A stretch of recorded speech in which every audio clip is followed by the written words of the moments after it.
how did I get into banking, or what are the pathways of getting into banking here in Canada? So for me, it was a bit easier because when I was working as a manager at Telson Kudo store, one of my client was working at a very good position in a good bank, and she referred me into the bank. But while she referred me, I also had my mutual fund license cleared, right, in my hand to like show. So it became a little easier. The interview went well, and I got the position. There are two ways of getting into bank. First, you start as a teller, cashier, and the second one, you start as a banking advisor, which is where I started. So when you're starting as a cashier, you only need like customer service experience or enough cash handling experience. And when you're starting as a banking advisor, you do need your mutual fund license, which is very important because you're dealing with investment advice and mutual funds on a daily basis as a part of your job. So I already had it, but even if you don't have it and you have relevant education and experience, and they like you as a candidate in the interview, the bank tends to pay for your license. So now there are two licenses that you can hold to enter a bank, which is IFIC, which is Investment Funds in Canada, or you can have CSC, which is Canadian Security Scores.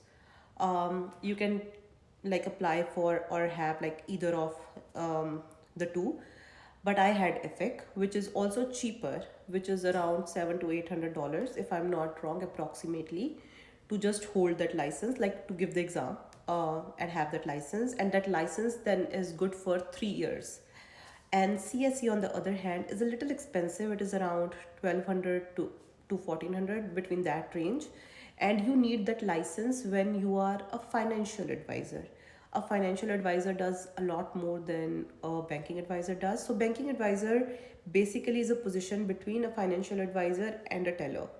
Okay, so you are doing a little bit of cash handling, and you're doing a little like a lot of lending, and you're doing a lot of mutual funds and investment, like doing it yourself till a certain amount, and then you're referring it to a higher partner in the bank.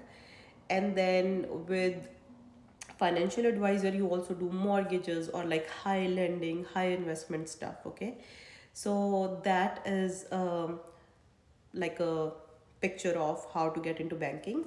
But you do not necessarily need a CSC to start, because CSC, once you're into the bank will anyway pay for your progression. They pay for your education, and you're gaining licenses and education for like your own progress, and bank pays for it.